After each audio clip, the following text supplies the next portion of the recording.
Your total is $96.59. I didn't see that coming. Oh my God. We're gonna watch a scene from Superbad. Superbad is a movie that focuses on some high school kids trying to get alcohol for a party to impress a girl. Now in this scene, a kid is questioned by cops and fools them with a fake ID. We're gonna break that scene down and show what the cops missed and how they could have done their job just a little bit better. I love that stuff. Been drinking it for years. Been drinking it for years. I heard they recently decided to add more hops to it. It could be any more obvious. Okay. I'm gonna need to see some identification. Yeah, she sees right through it. Really? Makes me feel young again.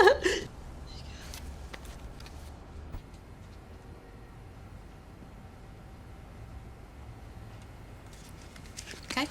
Your total is $96.59. I didn't see that coming. Oh my God.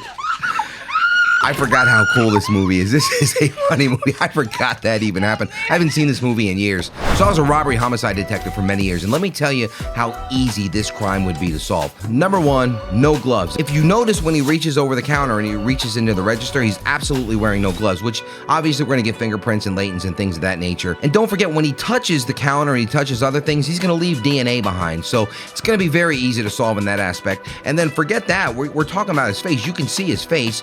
He's not wearing a mask. He's just got the hoodie up over his head, and no matter how high the camera placement is, we're still gonna catch him. So it'll be very easy. And not only that, this isn't a business district. Everywhere you go, there's cameras, right? This is 2022. You're on camera 70-something% of the day, right? So this would be very easy to solve. We're gonna go around. We're gonna pull cameras from neighboring businesses. We're gonna see him without his hoodie on. We're gonna see him get into a car. This is such an easy case to solve. Are you okay, mister?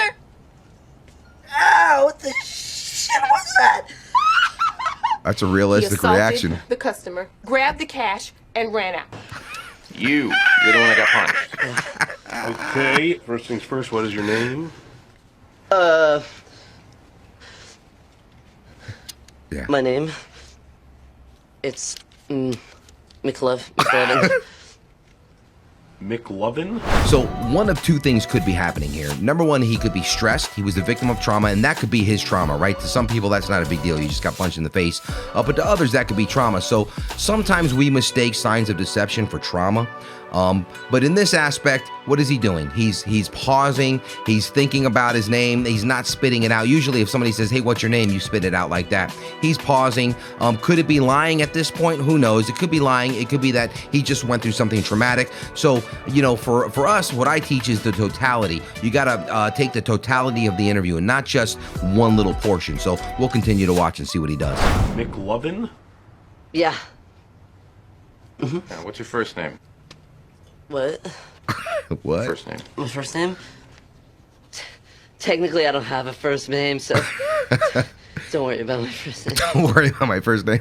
But we're the police. So, of course, he repeats a question with a question. My first name, what? And then he gets nervous. Don't worry about my first name. So when I talked about totality earlier, if I'm the police officer on scene and I'm taking this report, I'm starting to think maybe it's not trauma.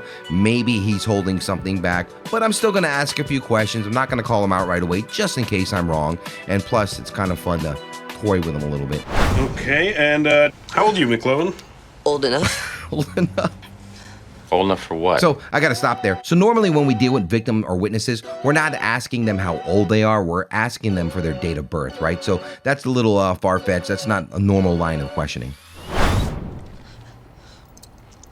It's a party. Old enough to party. Can I see your ID? Yeah, There I we think go. I That's, have it. you know. So you can see the look on their faces. They're a little, Now watch them shake. Now look at his face. Look at the breathing. He does a great job acting. Look at his face. Look at the breathing. This kid does such a great job.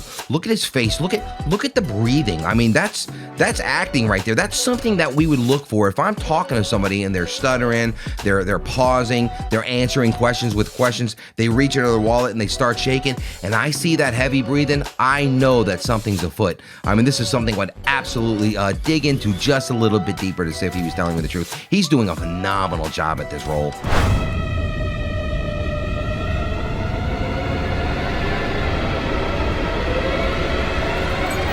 shit. All the stress.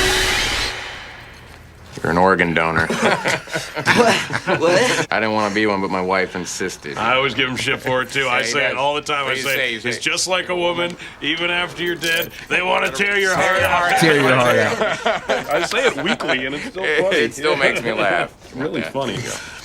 I'm sorry, guys. I don't really have any information. He just kind of hit me, and I didn't really see what he looked like. Oh. I don't know if I can help you. You in a hurry or something? Yeah, kind of had to catch that bus Where were you headed? near 13th and Granville. Oh, we can take you there. Yeah. No, Get you don't have information on the way. Why waste So any no, gas? we can take you there. So that's not far-fetched. There are some cops out there that don't like to give rides to people. I give rides all the time. If I can help somebody out, a victim or a witness, or I've given criminal suspects rides homes. I mean, it's something that I do. I have no problem with it. I like to get a little closer to the community or whatever. And you know what? Since I'm such a nice guy, you should like and subscribe because, I'm a nice guy. Thanks for watching. Comment below and let me know what movie scene or what television show or what cop scene you want to see me break down. We'll talk about police tactics. We'll talk about deception indicators, interview and interrogation techniques, or how crimes are solved. Let me know. See you on the next one.